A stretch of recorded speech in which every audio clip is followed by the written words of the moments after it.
friends, welcome back to Learn English with Helen. இந்த வீடியோல நம்ம different names of ceremonies தான் பார்க்க போறோம். Ceremonies தான் விழாக்கள் இல்லனா சடங்குகள்னு சொல்லுவோம். சோ அதெல்லாம் என்னன்றதை இந்த வீடியோல நம்ம டீடைலா பார்க்கலாம். சோ வீடியோவை ஸ்கிப் பண்ணாம ஃபுல்லா பாருங்க. கண்டிப்பா உங்களுக்கு யூஸ்ஃபுல்லா இருக்கும். நீங்க இப்பதான் நம்ம சேனலை first time பார்க்கறீங்களா? Please subscribe the channel and keep supporting me. Without delay, let's get started. So ceremonyனா விழாக்கள் இல்லனா சடங்குகள்னு சொல்லலாம். So let's see the names of ceremonies. So wedding ceremony na kalyanam. Kalyanattukku nama enna sollalaam?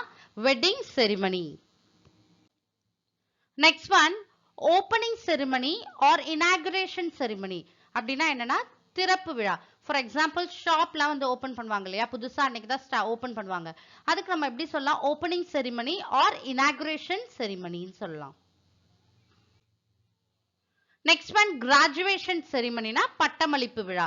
So ஒரு degree complete பண்ண உடனே நமக்கு graduation certificatesலாம் கொடுப்பாங்க இல்லையா? அது graduation ceremony, பட்டமளிப்பு விழா. Next one, award ceremony. அப்படினா விருது வழங்கும் விழா. So award கொடுக்கிற ஃபங்க்ஷனுக்கு நம்ம award ceremony ன்னு சொல்லலாம். Next one, naming ceremony. அப்படினா குழந்தைக்கு பெயர் வைத்தல். So பிறந்த குழந்தைக்கு நேம் வைப்பாங்க இல்லையா? அதுக்கு வந்து நம்ம naming ceremony ன்னு சொல்லலாம். Next one, baby tonsure ceremony or baby tonsuring ceremony. அப்படினா மொட்டை அடிக்கிற ஃபங்க்ஷன் அர்த்தம். குழந்தைக்கு மொட்டை அடிப்போம் இல்லையா? அந்த ஃபங்க்ஷனுக்கு நம்ம tonsure ceremony or tonsuring ceremony ன்னு சொல்லலாம். Next one, ear piercing ceremony or ear boring ceremony. அப்படினா காதணி விழா. குழந்தைக்கு காது குத்துவோம் இல்லையா? அந்த ஃபங்க்ஷனுக்கு நம்ம ear piercing ceremony or ear boring ceremony ன்னு சொல்லலாம். Next one, baby showering ceremony. அப்படினா வளைகாப்பு ஃபங்க்ஷனை நம்ம baby showering ceremony ன்னு சொல்லலாம்.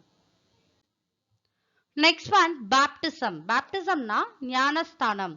So Christian peopleலாம் வந்து குழந்தை பிறந்தவனே அவங்க வந்து சர்ச்ல ஞானஸ்தானம் கொடுப்பாங்க. So அந்த ஞானஸ்தான ஃபங்க்ஷனுக்கு நம்ம baptismனு சொல்லலாம். Next one, puberty ceremony. அப்படினா மஞ்சள் நீராட்டு விழா. Next one, betrothal or engagement. நிச்சயதார்த்தம். நிச்சயதார்த்த ஃபங்க்ஷனை நம்ம betrothalனு சொல்லலாம் இல்லனா engagement சொல்லலாம். Next one, wedding anniversary. அப்படினா திருமண நாள். So நம்மளோட வெட்டிங் டேவை நம்ம செலிப்ரேட் பண்ணுவோம் இல்லையா? அதுதான் வெட்டிங் ஆனிவர்சரின்னு சொல்லுவோம். நம்ம ஒருத்தவங்களுக்கு விஷ் பண்றப்ப கூட ஹாப்பி ஆனிவர்சரின்னு சொல்லலாம். Next one, house warming ceremony. அப்படின்னா புதுமனை புகு விழா. ஸோ நம்ம ஒரு புது வீடு கட்டிட்டா அது ஒரு ஃபங்க்ஷனா நம்ம செலிப்ரேட் பண்ணுவோம் இல்லையா? அதை வந்து நம்ம ஹவுஸ் வார்மிங் செரிமனின்னு சொல்லலாம். So my dear friends, I hope this video will be useful for you. If you like this video, like and share with your friends and kindly subscribe the channel and keep supporting me. Thank you friends.